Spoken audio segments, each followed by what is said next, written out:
Öğretim yılının sonuna yaklaştığımızda sınav gündemi gelip öğrencilerimizi, bizde eğitimcileri buluyor.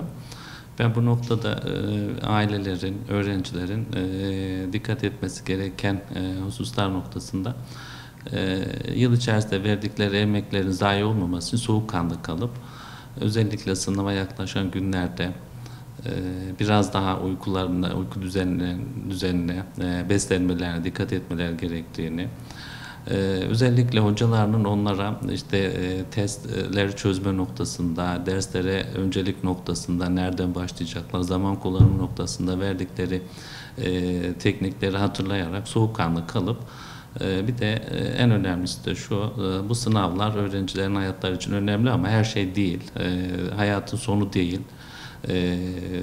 Ben böyle baktıklarında, soğukkanlı kaldıklarında, deneme sınavlarında yaptıkları sonuçlardan daha iyi sonuçlar alacağını düşünüyorum. Başarılar diliyorum bütün yavrularımıza. Velilerimiz de aynı şekilde hayatın belli bir döneminde bu sınavlar önemli ama dünyanın sonu değil. Özellikle çocuklarına yaklaşım noktasında beklenen sonucu alamayan yavrularımız da var. Bu aslında öğrencilerimizin, velilerimizin problemi değil. Bu bizim eğitim sistemimizin problemi. Bizim eğitim sistemimizi bir şekilde dönüştürmemiz gerekiyor. Onun için her öğrencimiz bir yetenek üzerinde yaratılmış. Bizim inancımıza göre her öğrenci mutlaka bir alanda başarılı olur. Eğitim sistemimiz akademik başarıyı önemsiyor. Çocuklarımızın yeteneğini değil. Bu noktada biz eğitim sistemimizi dönüştürünceye kadar öğrencilerimiz bu baskı altında, ailelerimiz bu baskı altında kalacak.